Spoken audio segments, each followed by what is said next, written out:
오늘 드리려고 하는 말씀은 뭐냐면 우리가 하나님의 사랑에 대해서도 또한 그렇다라는 거죠.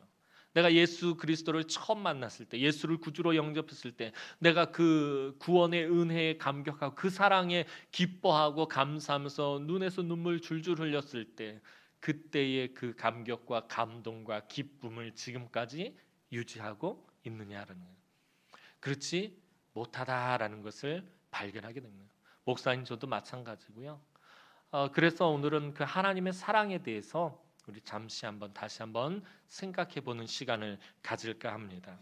오늘 본문의 말씀은 짧은 말씀이지만 사실 오늘 요한복음 3장 16절은 어린이들이나 어른들이나 누구나 다 아마 암송하는 그런 유일한 그렇게 아주 잘 알려진 그런 성경 구절일 것입니다.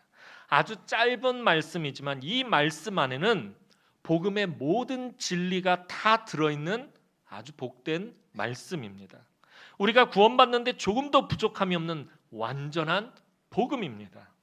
이 말씀은 이 땅을 살아가는 동안 평생에 저와 여러분들이 전해야 할 말씀이며 이 땅에서 발을 붙이고 살아가는 사람이라면 누구나 다 들어야 할 복된 말씀입니다. 이 복음의 말씀을 한마디로 하면 오늘 본문에 나온 말씀을 딱 한마디로 하면 그것이 무엇입니까? 하나님의 사랑입니다. 복음의 핵심은 하나님의 사랑입니다. 모든 인류의 구원자이신 예수 그리스도께서 이 땅에 오시게 된 것은 하나님께서 당신의 모든 것을 다 내어주실 정도로 사람들을 사랑하셨기 때문입니다. 아기 예수께서 나신 성탄절은 다시 말해서 하나님의 지극히 크신 사랑을 온 세상에 나타내는 너무나도 복된 날입니다. 세상 사람들처럼 그저 우리가 영문도 모른 채 그냥 들떠서 즐거워하고 기뻐하는 날이 아니라 하나님의 크신 사랑을 전심으로 감사해야 하는 날이 바로 성탄절입니다. 저는 오늘 본문 말씀을 묵상할 때마다 항상 말라기 말씀과 연결해서 묵상합니다. 말라기 1장 2절 말씀을 보면 하나님은 말라기 선지자를 통해서 이렇게 말씀하십니다. 여호와께서 이르시되 내가 너희를 사랑하였노라 하나 너희는 이르기를 주께서 어떻게 우리를 사랑하셨나이까 하는도다. 창세기 12장에서 하나님은 아브라함을 선택하시고 아브라함을 부르시고 또 그를 통해 택한 백성 삼으시고 하나님 나라를 만드셨습니다. 그리고 수천 년 동안 아브라함의 후손인 그 이스라엘을 변함없이 하나님은 사랑하셨습니다. 그런데 하나님의 이런 놀라운 사랑 고백에 대해서 내가 너희를 사랑하였노라, 이건 엄청난 사랑의 고백입니다. 하나님께서 저와 여러분들을 향해서 내가 너를 사랑했다라고 이렇게 말씀합니다. 이런 엄청난 사랑 고백에 대해서 이스라엘 백성들의 대답이 무엇이었냐면 주께서 어떻게 우리를 사랑하셨나이까 였습니다. 사랑하는 연인이 둘이 있는데 둘이 알콩달콩 그렇게 지내다가 한 사람이 사랑을 고백합니다. 자기야, 내가 자기를 정말 사랑해라고 고백을 했는데 이 고백을 받은 사람이 네가 언제 나를 사랑했어? 네가 어떻게 나를 사랑했다고 그래? 딱 그러면 이거 완전 뒷골 잡을 일이다라는 거예요. 뒷목 잡을 일인데 오늘 하나님께서 그 사랑하는 백성들에게 내가 너희를 사랑한다라고 말했는데 그 백성들이 하나님 뒷목 잡게 하는 말을 했다라는 거예요. 아니 하나님 언제 우리를 사랑하셨다고 이러십니까? 어떻게 우리를 사랑하셨다고 이러십니까? 하나님은 자기들을 사랑하시지 않았다라는 것입니다. 약속을 지키지도 않으셨고 나라도 멸망시키셨고 원수의 나라에 포로로 끌려가게 하시고 복은 주시지도 않고 죽도록 고생만 시키시고 언제 우리를 사랑하시느냐라는 것입니다. 말라기는 구약 성경 맨 마지막 선지자입니다. 구약을 거의 마무리하는 시점에 등장한 선지자입니다. 그러니까 하나님께서 구약을 한마디로 정리하신 거예요. 창세기부터 시작해서 이제 포로에서 돌아와서 다시 성전을 재건한 이 유대 백성들을 향해서 하나님께서 내가 그동안 정말 너희를 사랑했다. 이게 하나님께서 구약을 정리하시는 딱 한마디 말씀이었어요. 내가 너희를 사랑했다라는 것입니다. 그런데 백성들의 대답은 그게 아니었어요. 하나님은 우리를 사랑하지 않으셨습니다. 하나님 사랑하셨다면 우리가 어떻게 요 모양 요꼴이 되었겠느냐라는 것입니다. 어떻게 나라가 망하고 포로로 끌려가서 죽도록 고생하고 다시 끌려왔어도 나라가 회복되어지지 않고 여전히 궁핍한 삶과 여전히 힘들고 어려운 삶을 살아가고 있는데 어떻게 하나님 우리를 사랑했다라고 말씀하실 수 있느냐라는 것입니다. 무슨 말이냐 하면 하나님의 사랑과 백성들이 생각하는 사랑이 달랐다라는 것입니다. 하나님이 사랑하시는 사랑은 어떤 사랑입니까? 혼자였던 사람이 그 짝을 만난 것처럼 서로 더 많이 알아가는 것입니다. 사랑이 무엇입니까? 두 사람이 만나서 서로 사랑할 때 부부가 되어서 결혼해서 부부가 되어서 살아간다는 게 뭐예요? 둘이 서로 더 알아가는 것입니다. 예전에는 혼자서 힘겹게 하던 것을 함께 하는 것입니다. 모든 삶을 함께 나누는 것입니다. 내가 가진 것 같이 나누면서 살아가는 것이 부부가 된 것이에요. 그리고 사랑하는 것이에요. 그러나 백성들이 말하는 사랑은 무엇입니까? 하나님이 말씀하시는 사랑은 함께하는 것이었어요. 함께하면서 고통도 나누고 기쁨도 나누고 즐거움도 나누고 괴로움도 나누고 그러면서 함께 가는 것이 하나님 말씀하시는 사랑이었다면 백성들이 말하는 사랑은 무엇입니까? 하나님이 자기들을 사랑하신다면 물질도 주셔야 하고 직장도 주셔야 하고 배우자도 주셔야 하고 대학도 보내주셔야 하고 큰 집도 주셔야 되고 아파트 큰 평수도 주셔야 하고 차도 좋은 고급 세단도 주셔야 하고 그리고 필요할 때마다 돈도 주셔야 한다라는 것입니다. 모든 것을 다 채워주셔야 그것이 사랑이다라고 백성들은 말하고 있는 것입니다. 하나님이 말씀하시는 사랑과 백성들이 생각하는 사랑은 너무나 달랐다는 겁니다. 오늘 우리가 하나님의 사랑을 물질적인 것, 이 세상에서 누리는 것으로 생각한다면 우리 모두는 하나님의 사랑을 이해할 수 없을 것입니다. 그냥 속았다라는 생각밖에 들지 않을 것입니다. 그런데 하나님 말씀하시는 사랑 무엇입니까? 그것은 기쁠 때나 슬플 때나 부요할 때나 가난할 때나 건강할 때나 병들었을 때나 하나님과 함께 살아가는 것입니다. 아무리 어려운 여건일지라도 아무리 힘겨운 형편일지라도 아무리 답답한 처지일지라도 아무리 한 치 앞도 보이지 않는 그런 형편 가운데 놓여 있다 할지라도 하나님과 함께 이겨내는 것입니다. 또 즐겁고 문제가 해결되고 부요하고 풍족할 때도 하나님과 함께 기뻐하는 것입니다. 그것이 하나님이 말씀하시는 사랑인 것입니다. 하나님과 함께 나의 삶의 문제들을 하나씩 해결해 나갈 때 우리는 하나님의 사랑을 조금씩 알아가고 느끼게 되는 것입니다. 그래서 우리에게 보내주신 구원자 예수 그리스도의 이름이 무엇입니까? 바로 임마누엘입니다. 예수 그리스도는 하나님의 사랑의 결정입니다. 그런데 그 사랑의 결정, 그 이름이 무엇이에요? 임마누엘입니다. 보라, 처녀가 잉태하여 아들을 낳으리니 그 이름을 임마누엘이라 하리라. 이는 하나님이 우리와 함께 하시다. 우리와 함께 하신다라는 뜻을 가진 이름이 임마누엘입니다. 그럼 하나님의 사랑이 무엇이에요? 함께 하시는 것이라는 거예요. 하나님이 우리를 사랑하셔서 보내신 구원자의 이름이 임마누엘이란 말입니다. 그럼 하나님의 사랑이 무엇이에요? 하나님이 우리와 함께 하시는 것이 바로 하나님의 사랑이라는 것입니다. 그런데 유대 백성들은 그렇게 생각하지 않았습니다. 사랑한다고 말해놓고 사랑하노라고 말해놓고 왜 축복해 주지 않는 것입니까? 왜 아무것도 안 주고 어떻게 우리를 사랑했노라고 말씀하실 수 있는 것입니까? 나를 사랑한다면 나에게 뭔가 주셔야 되는 거 아닙니까? 오늘도 우리는 이렇게 말하고 있어요. 하나님, 나를 사랑한다면 왜 내가 이렇게 가난하게 사는 거예요? 하나님, 나를 사랑한다고 하는데 왜 내 자녀가 이렇게 방황하는 거예요? 하나님, 나를 사랑한다고 하는데 왜 내가 죽을 병에 걸리는 것입니까? 하나님, 나를 사랑한다고 하는데 왜 되는 일이 하나도 없는 것입니까?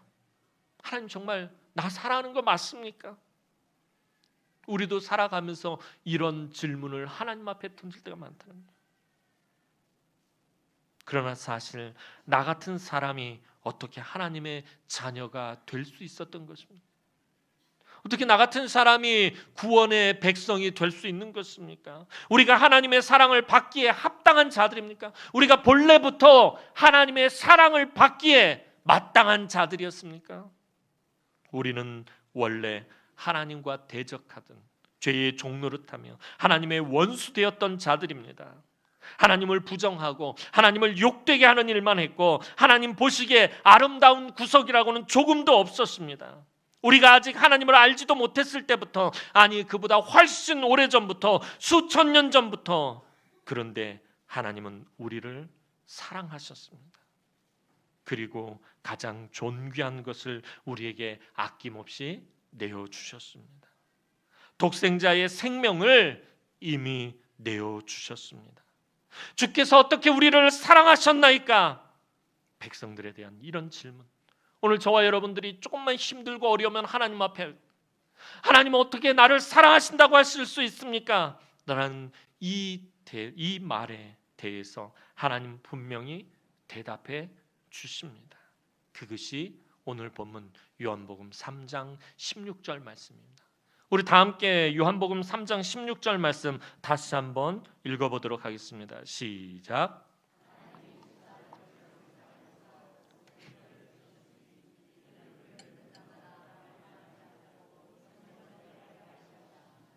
아멘. 우리가 아까 말씀드린 것처럼 누구나 다 암송하고 어릴 때부터 찬양하면서 배웠던 이 구절, 어떻게 보면 이 구절에 우리 너무나도 무뎌져 있어요. 이 말씀이 얼마나 귀한 말씀인지 우리 어느덧 잊고서는 살아가고 있다는 거예요. 아까 우리 장로님 기도한 것처럼 타성에 젖어서, 우리 신앙이 타성에 젖어서 이 말씀이 얼마나 귀한 말씀인지 잊고서 산다는 거예요. 하나님이 세상을 이처럼 사랑하사 독생자를 주셨으니 이는 저를 믿는 자마다 멸망치 않고 영생을 얻게 하려 하심이라. 사도 바울도 분명히 말합니다. 로마서 5장 8절 말씀 보면 우리가 아직 죄인 되었을 때 그리스도께서 우리를 위하여 죽으심으로 하나님께서 우리에게 대한 자기의 사랑을 확증하셨느니라. 그런 하나님께 하나님 어떻게 우리를 사랑하셨다고 이렇습니까? 이렇게 말할 수는 없습니다. 하나님이 우리를 사랑하셨다라고 분명히 말씀하셨는데, 그럼 하나님은 어떻게 우리를 사랑하신 것입니까? 하나님 우리를 도대체 어떻게 사랑하신 거죠? 하나님 어떻게 우리를 사랑하셨다고 이러십니까? 저와 여러분들이 이렇게 말할 때 하나님 분명히 말씀하셨는데, 하나님 사랑 어떤 것입니까? 사도 요한 분명히 말합니다. 이처럼 사랑하셨다는. 근데 오늘 요한복음 3장 16절 말씀 보면 이처럼이란 말을 우리는 그냥 별 감흥 없이 그냥 읊조리고 지나가는데, 이처럼이란 말은 감탄사입니다. 이것처럼 하는 지시대명사 아니라 이건 감탄사예요. 그러니까 3장 16절에서 악센트를 두어야 될 거예요. 우리가 읽을 때 악센트를 두어야 될 것이 어디예요? 이처럼이다라는 거예요. 하나님이 세상을 이처럼 사랑하셨어요. 와, 이처럼이 감탄사예요. 그럼 거기에 강조를 하면서 읽어야 되는 거예요. 하나님이 세상을 이처럼 사랑하사, 이렇게 읽어야 되는 거예요. 그러면은 이처럼 사랑하신다라는 것은 뭘 말하는 것입니까? 이보다 더 큰 사랑은 없다라는 거예요. 왜 감탄하고 있는 거예요? 하나님께서 사랑하셨는데 이보다 더 큰 사랑은 없기 때문에 감탄하고 있는 거예요. 그래서 이처럼, 이보다 더 큰 사랑이 없다라고 사도 요한이 말하고 있는 것입니다. 즉 하나님의 사랑은 최고의 사랑이라는 것입니다. 사람들도 사랑하는 사람에게는 무엇이든지 나누어 주기를 좋아합니다.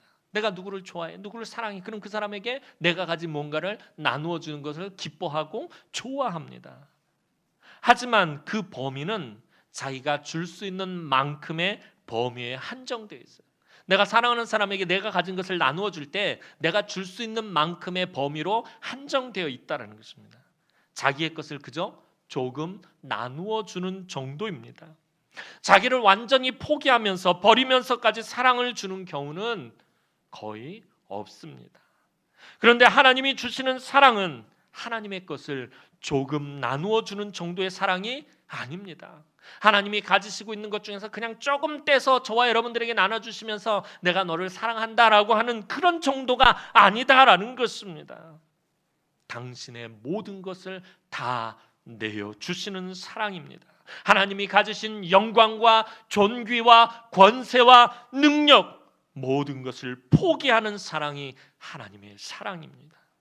하나님은 늘 이런 사랑으로 우리를 대해 주셨습니다.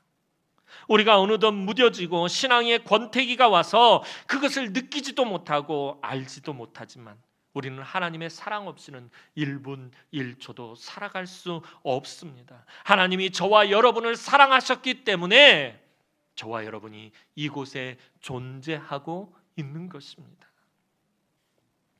우리는 하나님의 사랑을 아까 말씀드린 것처럼 우리에게 넉넉한 양식을 주시고 어려운 문제를 해결해 주시고 물질이 필요할 때 물질을 채워주시고 병들었을 때에 고쳐주시는 정도로 하나님의 사랑을 생각합니다. 하나님 나를 사랑하신다라는 것을 우리는 표현할 때 무엇을 가지고 표현하느냐는 거예요. 여러분, 하나님이 여러분 사랑하십니까?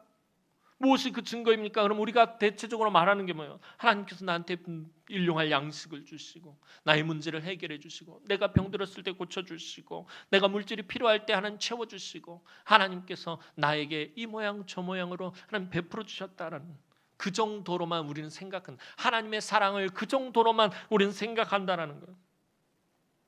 이것을 하나님의 사랑의 척도로 계산합니다.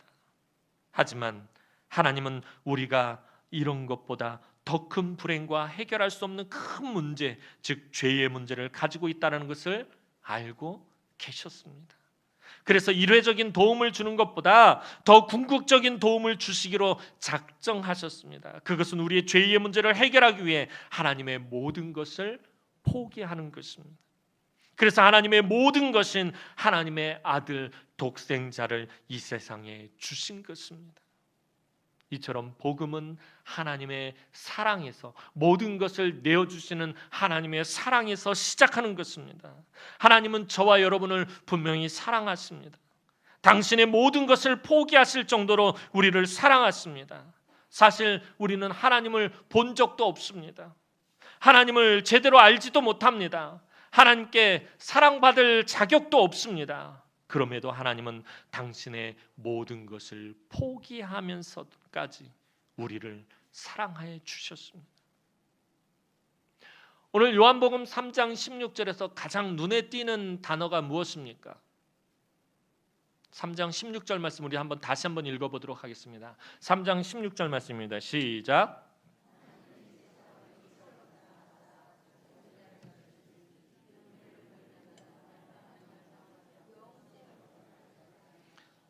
좀 특별한 의미를 가진 단어가 있는데 눈에 띄는 단어.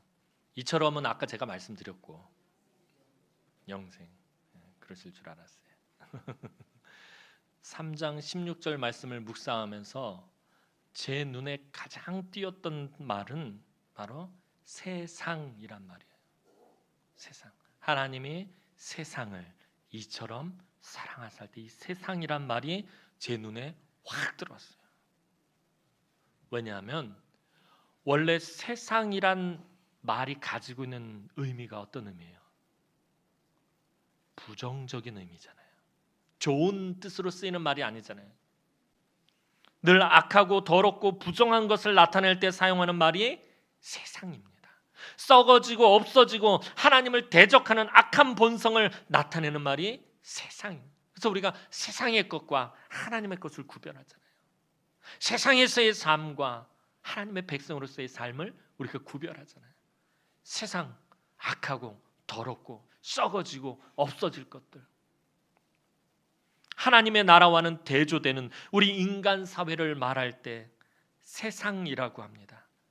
그런데 하나님은 이렇게 악하고 더럽고 부정하고 쓸모없고 무가치한 세상을 사랑하셨다라고 말씀하고 있다. 하나님이 세상을 이처럼 사랑하사 우리는 그냥 암송하지만 그때 그냥 세상을 우리로 생각을 합니다. 저와 여러분들로 생각을 해요. 그냥 하나님이 저와 여러분들을 사랑하셨다라고. 하나님께서 아무런 자격이 없는 우리를 이처럼 사랑하셨다. 이 세상이란 말은 저와 여러분을 나타내는 말이 맞아요. 그런데 좋은 의미가 아니다라는 말이에요. 악하고 더럽고 부정하고 썩어지고 없어지고 쓸모없고 무가치한 저와 여러분들을 이처럼 사랑하셨다라는 것입니다. 아무리 눈을 씻고 찾아봐도 우리가 사랑받을 만한 그 무언가가 1도 없어요. 하나도 없다라는 거예요. 저와 여러분들이 하나님께 사랑받을 자격 조건이 있느냐라는 거예요. 아무것도 없다는 거예요. 아무리 찾아봐도 악하고 더러운 것밖에 없다는 거예요. 늘 더럽고 악하고 교만하고 원망하고 불순종하고 대적하고 거짓과 욕심밖에 없는 우리를 사랑하셔서 하나님의 아들을 이 세상에 내어주셨습니다. 이보다 더 큰 사랑은 없다라고 사도 요한이 말하고 있는 것입니다. 하나님께서 그 아들을 이 세상에 주신 것은 이 세상에 더럽고 악한 모든 인간을 사랑하시고 그들을 용서하시고 구원하시기로 작정하셨기 때문입니다. 그 작정하신 대로 모든 것을 남김없이 다 내어주시기로 하셨기 때문입니다. 율법으로 볼 때 우리 모두는 너무나도 추악하고 혐오스러운 존재들입니다.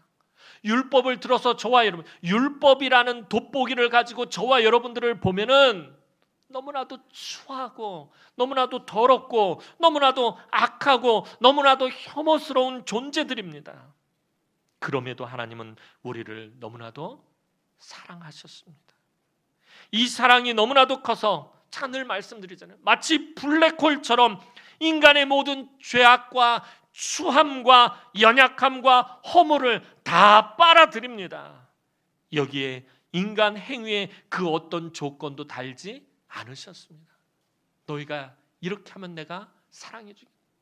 너가 이렇게 행하면, 너희가 이렇게 열심히 살면 내가 사랑해 주겠다, 구원을 베풀겠다 하는 조건을 달지 않으셨습니다. 아무리 악하고 더럽게 살았어도, 아무리 가난하고 힘들고 어렵게 살았어도, 병에 걸려서 침상에만 누워 있었어도, 배운 것이 없고 능력이 없어도, 실패하여 낙심하고 주저앉아 있어도, 오늘까지 뭐 하나 잘 되는 것 없이 가슴 아픈 삶을 살았어도 하나님의 사랑을 받는데 아무런 문제가 되지 않습니다.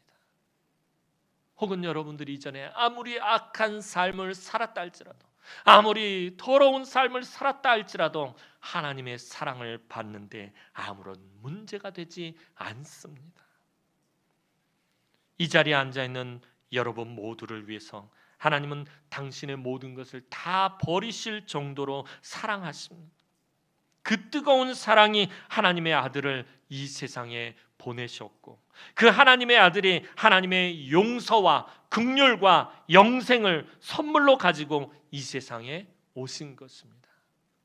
우리 주님이, 아기 예수님께서 이 세상에 탄생하실 때 그냥 인간의 몸을 입고 이 땅에 오신 것만 아니에요.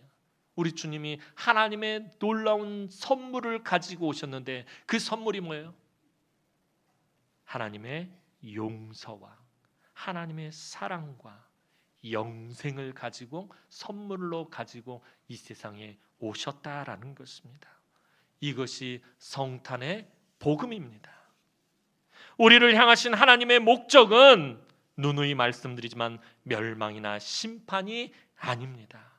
17절 말씀 보겠습니다. 17절 말씀 다 함께 읽습니다. 시작.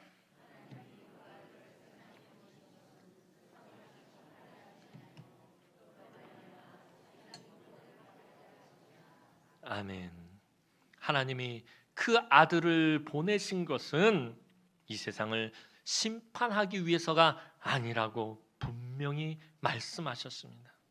물론 하나님의 아들은 다시 이 세상에 오실 때는, 우리 주님께서 재림하실 때는 심판의 주로 오실 것입니다. 하나님을 대적하고 악하고 더러운 모든 것을 남김없이 다 태워버리시고 다 심판하실 것입니다. 그러나 그것이 목적이 아니라는 것입니다. 그 심판에서, 그 불의 심판에서, 그 하나님의 진노의 심판에서 우리를 제외시키기 위해서 하나님의 아들이 이 세상에 오신 것입니다. 멸망이나 심판이 하나님의 목적이었다면 하나님께서 그 사랑하는 독생자를 이 땅에 보내실 필요가 없어요. 이 세상을 향한 하나님의 목적이 만약에 멸망과 심판이라면 하나님의 아들을 이 세상에 보내실 필요가 없어요. 그냥 인간들 그대로 놔두면 그냥 죄의 종로로 타다가 스스로 멸망길로 가버릴 것이기 때문에, 그냥 하나님의 진노의 심판을 받고 사라져버릴 것이기 때문에 하나님의 아들을 굳이 이 땅에 보내실 필요가 없다라는 거예요. 이제 16절에서 분명히 그 아들을 믿는 자마다 멸망하지 않는다라고 말씀하고 있습니다. 아들을 보내신 목적이 뭐예요? 멸망하게 하지 않기 위해서라는 거예요. 아들을 믿는 자는 멸망하지 않는다라는 것입니다. 이것이 하나님께서 그 독생자를 이 땅에 보내신 목적입니다. 아들을 믿는 자마다 멸망하지 않고 영생을 얻는다라는 것입니다. 왜냐하면 그 아들이 저와 여러분이 받아야 할 죄악의 심판을 대신 받으셨기 때문입니다. 모든 죄악의 그 값은 사망이라고 성경은 분명히 말하고 있습니다. 죄의 싹은 사망이라고 분명히 성경은 선포하고 있습니다. 우리 모두에게는 죄의 싹은 사망이다라는 이 말은 우리 모두에게는 이미 죽음과 멸망의 선고가 내려져 있다라는 것입니다. 저와 여러분들에게는 이미 죽음과 멸망의 심판의 선고가 내려져 있다라는 것입니다. 그런데 하나님의 아들이 이 모든 것을 다 남김없이 대신 받으셨습니다. 그리고 이 사실을 믿는 자는 하나님께서 심판에서 제외하시기로 작정하셨습니다. 이미 그 값은 하나님의 아들이 다 갚으셨기 때문입니다. 하나님의 아들이 죄의 형벌인 십자가에서 숨을 거두시기 전에 마지막으로 하신 말씀이 무엇입니까? 내가 다 이루었다라는 거예요. 내가 다 이루었다. 우리나라 말 성경에는 다 이루었다라고 하신 그 말씀, 원래 헬라어 의미를 따지면 이것은 다 갚았다라는 말입니다. 이루었다라는 말은 헬라어에서는 경제 용어예요. 갚았다라는, 빚을 진 사람이 빚을 갚았을 때 쓴 말이 갚았다라는 이 말이에요. 어떤 사람이 빚을 졌어요. 그래서 그 빚을 하나하나 갖고 이제 빚을 다 갚고서는 재판장 앞에 가서 그 재판장 앞에서 그것을 증명할 때 재판장이 이 사람이 빚을 다 갚았다라고 선언하는 것을 말하는 거예요. 죄의 채무를 다 모조리 하나님의 아들이 갚았다라는 것입니다.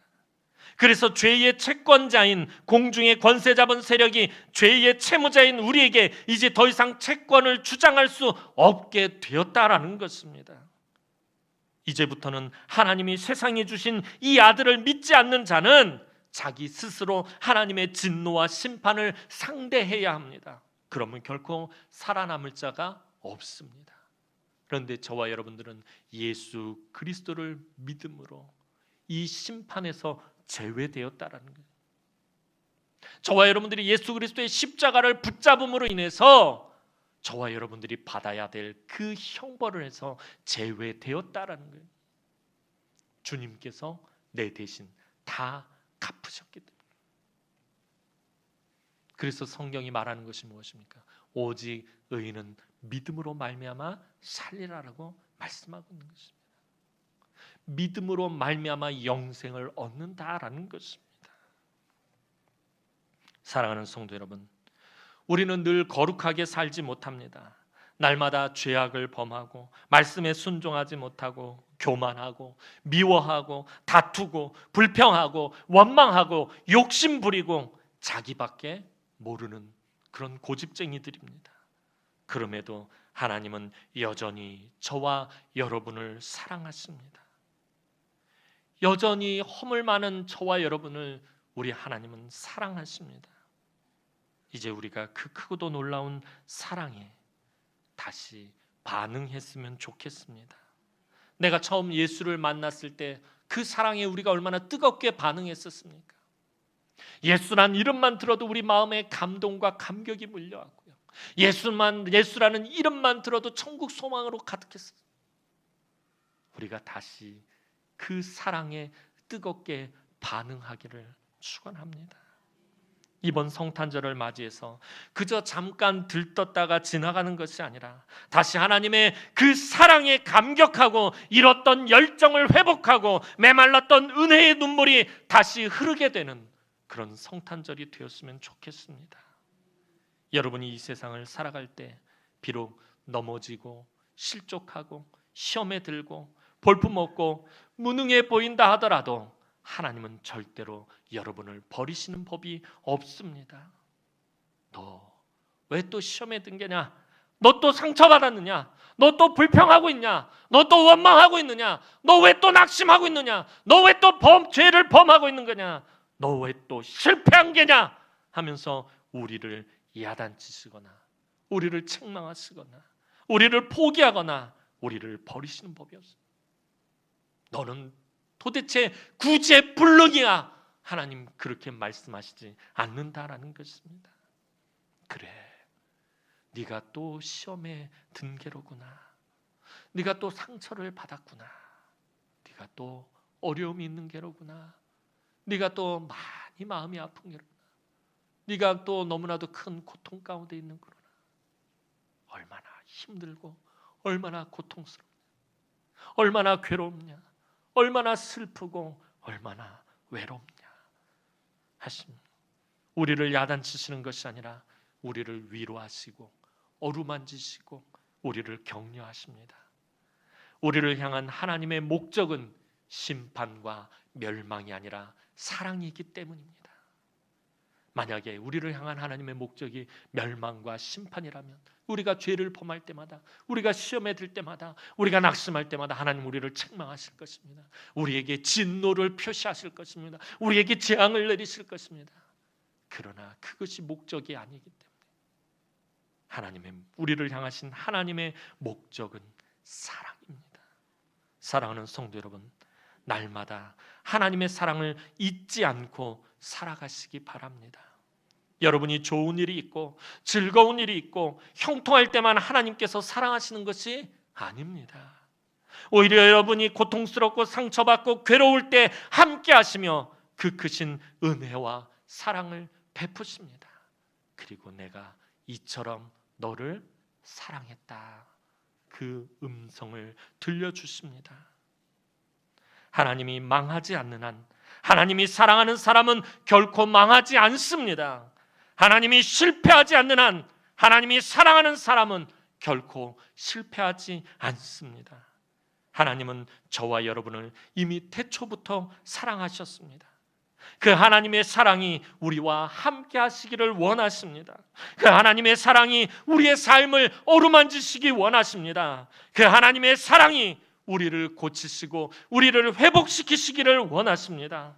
그 하나님의 사랑이 우리의 삶을 지키고 우리를 보호하시고 저 하나님 나라 천국 가기까지 인도하시기를 원하십니다. 이제 펄펄 끓는 용광로처럼 뜨거운 그 하나님의 사랑을 확증하시기 위해 그 아들을 이 세상에 주신 날인 성탄절에 하나님의 불같은 사랑이 우리 마음에, 우리 심령에 다시 뜨겁고 풍성하게 회복되기를 주님의 이름으로 축원합니다. 기도드리겠습니다. 사랑과 은혜가 많으신 아버지 하나님, 은혜와 사랑을 진심으로 감사를 드립니다. 영원히 멸망받아서 죽을 수밖에 없는 하나님의 진노의 대상이었고 하나님과 원수되었던 우리를 너무나도 사랑하셔서, 이처럼 사랑하셔서 독생자를 죽기까지 아낌없이 내어주신 아버지 하나님, 그 크신 은혜와 사랑을 우리가 무엇으로 갚을 수 있겠습니까? 우리가 무엇으로 감당할 수 있겠습니까? 하나님, 우리가 이 땅을 살아가는 동안 그 크신 하나님의 사랑, 이보다 더 큰 사랑이 없는 그 하나님의 사랑을 잊지 않고 살아가게 하여 주옵소서. 내 인생이 지치고 곤고할 때마다, 슬플 때마다, 외로울 때마다, 고통스러울 때마다, 힘들 때마다 하나님의 그 사랑을 붙들게 하여 주옵소서. 그 사랑 안에서 살아가게 하여 주옵소서. 날마다 그 사랑에 뜨겁게 우리가 감격하고 반응할 수 있도록 하나님 은총을 베풀어 주옵소서. 주님의 몸된 제단, 이 남은 교회가 늘 하나님의 큰 사랑으로 충만케 하여 주시옵소서. 감사를 드렸고 예수님의 이름으로 기도하옵나이다. 아멘.